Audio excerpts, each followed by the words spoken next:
Welcome back. And आज का अगला इम्पॉर्टेंट टॉपिक है जो कि बहुत ज़्यादा सेंसेशनल हो चुका है जब से मैंने इंटरव्यू दिया है। तो लोग जानना चाहते हैं कि मैंने एनएचपीसी को क्यों चूज किया ओवर यूपी आरबीएनएल और रेलवे जेई। रेलवे जेई का अभी प्रोसेस चल रहा है, उसके लिए मैं कुछ कह नहीं सकती हूँ, बट मैं अभी डिसाइड कर रही हूँ कि क्या करना है। तो मैं यूपी आरबीएनएल के बारे में बताना चाहती हूँ कि यूपी आरबीएनएल मैंने क्यों नहीं ज्वाइन किया।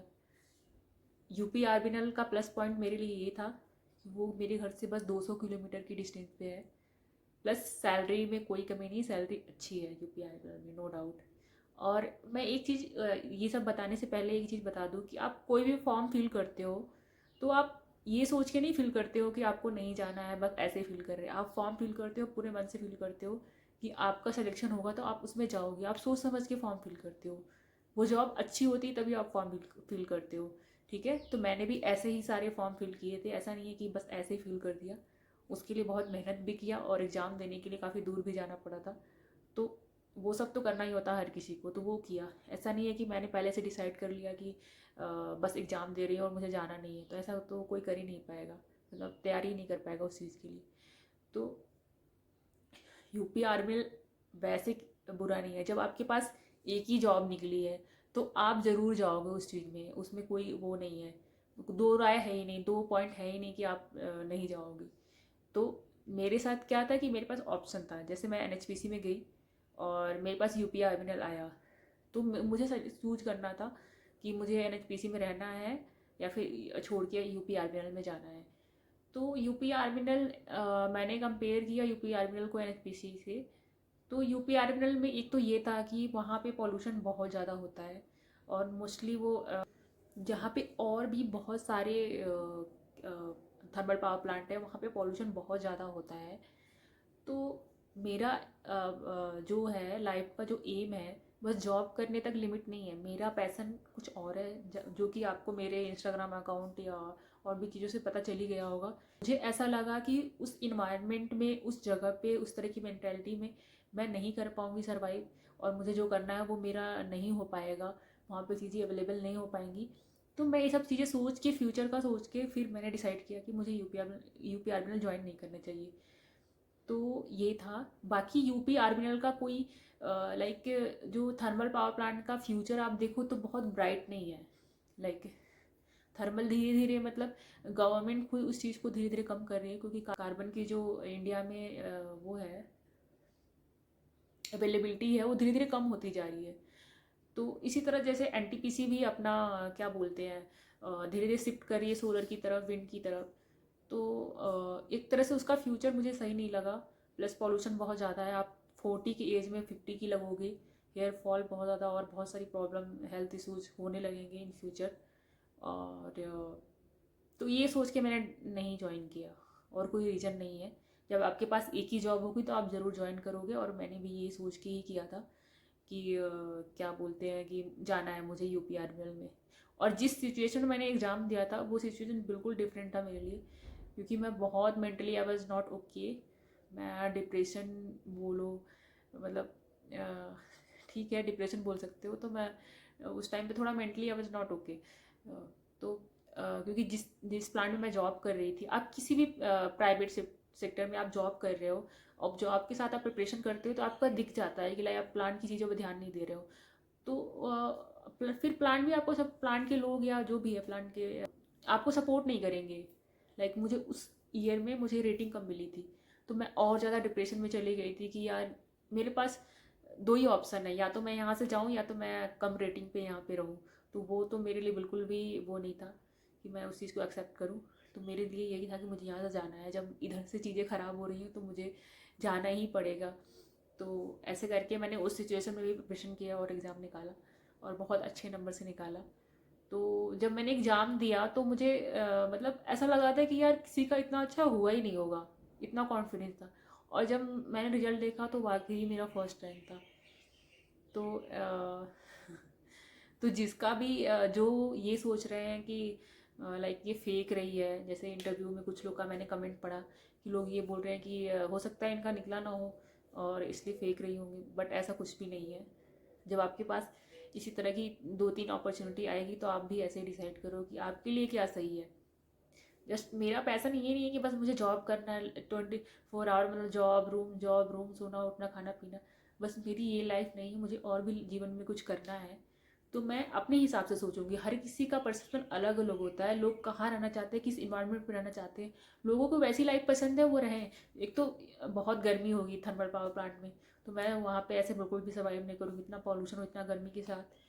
तो इसलिए मैंने डिसाइड किया कि मैं एनएचपीसी में ही रहूँगी। इसी के साथ साथ मैं आपको एक और इम्पॉर्टेंट बात बता दूं कि मैंने यूपी आर्बिनल का डीबी ज्वाइन नहीं किया था, डीबी के लिए मैं नहीं गई थी। इसका रीज़न सबसे ये है सबसे ज़्यादा कि अगर मैं मुझे ज्वाइन नहीं करना था, अगर मैं डीबी के लिए जाती तो वो सीट ख़राब हो जाती। तो मैंने सोचा कि जब मुझे ज्वाइन नहीं करना है तो मैं किसी के लिए किसी की सीट क्यों ख़राब करूँ। किसी और स्टूडेंट को उसका अपॉर्चुनिटी मिल जाएगा, कोई और इस चीज़ में सेलेक्ट होगा। तो मैंने वो अपनी सीट जो मैंने ख़राब नहीं करी, मैंने किसी और को दिया। ये आप भी आगे से करना, अगर आपके भी ऐसे 2-3 एग्ज़ाम निकलते हैं तो आप सीट को ख़राब मत करो, आप किसी और ज़रूरतमंद बच्चे को दो जो वाकई जिसको नीड है जॉब की। तो ये चीज़ का आपको ध्यान रखना है। बाकी बात रही आरआरबी जेई की, अभी उसका प्रोसेस चल रहा है। उसको मैं 100% नहीं बोल सकती थी मैं उसको ज्वाइन नहीं करूँगी, क्योंकि अभी मैं उसको लाइन में रखा है। मैंने ऐसा नहीं है कि डिसाइड कर दिया कि मुझे नहीं जाना है, अभी उसको लाइन में रखा है, मेरा प्रोसेस चल रहा है। तो आरआरबी जेई का एक दिक्कत ये है कि उसमें जॉब रिस्पॉन्सिबिलिटी बहुत ज़्यादा होती है और वर्कलोड बहुत ज़्यादा होता है। तो मुझे जो डिपार्टमेंट मिला है टीआरडी आप जानते हो कि पूरा आउटडोर वर्क होता है।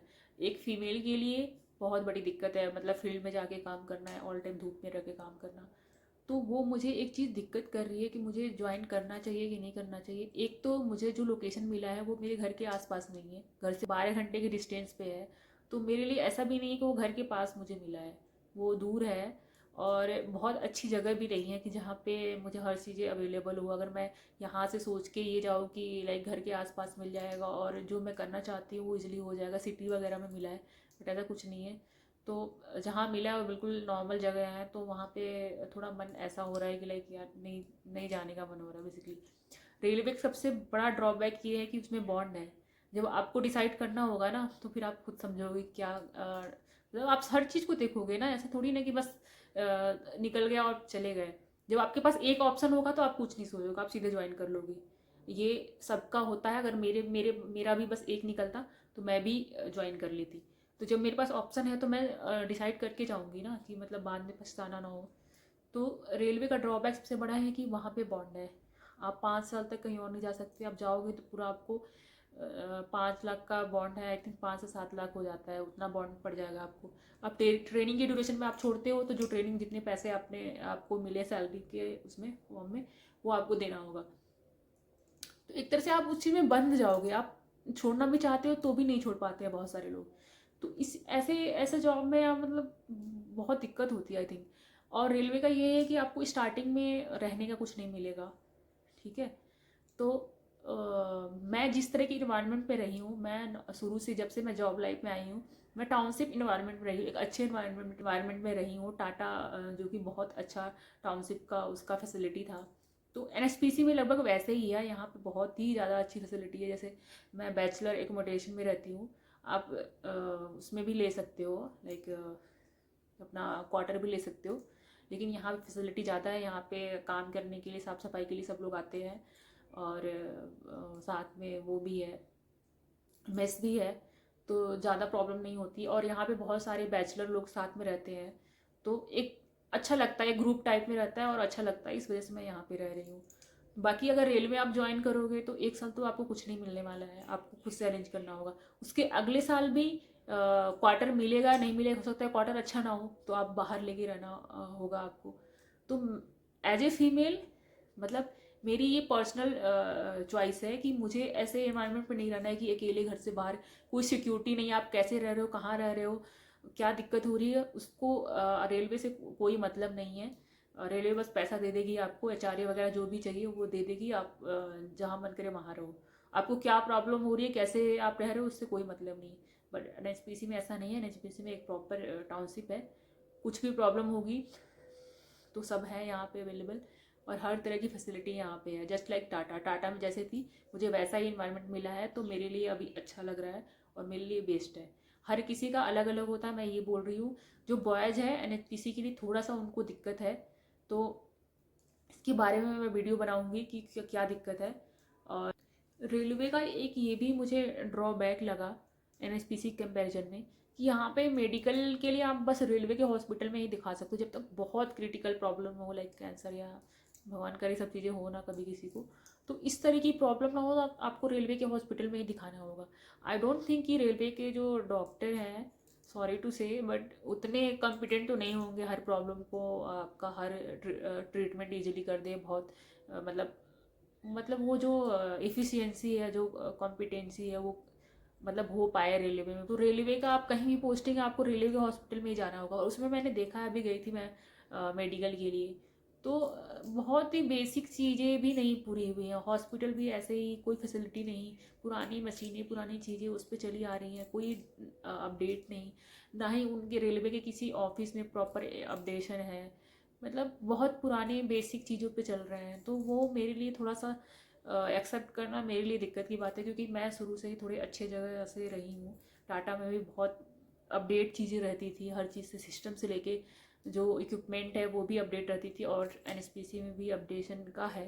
टाटा की कंपैरिजन में तो नहीं है, पर काफ़ी हद तक है चीज़ें, मेरे हिसाब से काफ़ी हद तक है। गवर्नमेंट में जैसा होना चाहिए काफ़ी हद तक सही है। रेलवे का मुझे समझ में नहीं आया। रेलवे की बहुत सारी चीज़ों को इम्प्रूव करने की ज़रूरत है, और बहुत छोटी छोटी चीज़ों के लिए बहुत टाइम लगाते हैं, बहुत पुराने ढर्रे पे चल रहे हैं, बहुत बेसिक चीज़ों को भी नहीं अपडेट कर पा रहे हैं। तो अभी वो चीज़ें मैं ऑब्जर्व करके आई हूँ कि लाइक यार, तो फिर मुझे थोड़ी दिक्कत हो रही है कि मैं जाऊँ या ना जाऊँ। अभी मैं डिसाइड कर रही हूँ, अभी मैं उस जोन में चल रही हूँ कि मुझे जाना चाहिए कि नहीं जाना चाहिए। और मे बी वो मेरे घर के आसपास मिलता तो मैं थोड़ा ज़्यादा सोचती कि ठीक है जाना है, तो घर के आसपास मिला नहीं है, और म्यूचुअल कब मिलेगा कब नहीं मिलेगा उसके बारे में कुछ पता नहीं है, तो अभी मुझे डिसाइड करना है। और आप मेरे पॉइंट ऑफ व्यू से मत चलो, क्योंकि आपको अगर एक ही, मैं बार बार यही बोल रही हूँ, अगर आपके पास एक जॉब है ना तो आप जाओगे, हर कोई जाएगा। अगर मैं होती, मुझे रेलवे मिला होता तो मैं रेलवे में ज्वाइन कर ली थी, ऐसा कोई सोचेगा ही। दूसरा पॉइंट ही नहीं है, जब आपके पास ऑप्शन होता है तभी आप दिमाग लगाते हो इन सब चीज़ों में, ठीक है। तो कोई चीज़ बुरी नहीं होती, कोई चीज़ अच्छी नहीं होती, आप बस कंपेयर करते हो कि क्या आपके लिए बेटर है। मेरा अपना पर्सनल मैटर है, मुझे क्या चाहिए, किस सिचुएशन में रहना, किस इन्वायरमेंट में रहना है, मेरा पैसन क्या है, कहाँ पे रह के मैं ये सब चीज़ें कर पाऊँगी नहीं कर पाऊँगी, ये सब फ्यूचर का भी सोच के मैं कर रही हूँ। तो ये मेरा अपना परसेप्शन है। तो मतलब जो लोग बोल रहे हैं कि फेक कर रही है कि रेलवे और UPR में निकले और कोई जाए ना NHPC छोड़ के, कुछ लोग NHPC वाले भी बोल रहे हैं जिनके कहीं नहीं निकले हैं, वही सोच रहे हैं कि ये झूठ बोल रही है। बट भाई, मुझे किसी को प्रूफ दिखाने की ज़रूरत नहीं है। अगर आप वाकई चाहते हो कि प्रूफ दिखाना है तो मैं वो भी दिखा दूँगी। तो आगे की वीडियो में आपको और भी इन्फॉर्मेशन चाहिए तो आपको मुझे सपोर्ट करना होगा तभी मैं आगे और अच्छी अच्छी वीडियो ले आ पाऊँगी। Do like, share and subscribe my YouTube channel, and आप अपने दोस्तों के साथ शेयर करिए जो इस फील्ड में है, और भी लोगों के साथ शेयर कर सकते हो, क्योंकि मैं आगे और भी तरह की वीडियो में ले आऊँगी जैसी रिक्वायरमेंट होगी आपके कमेंट के हिसाब से। तो अभी के लिए बाय।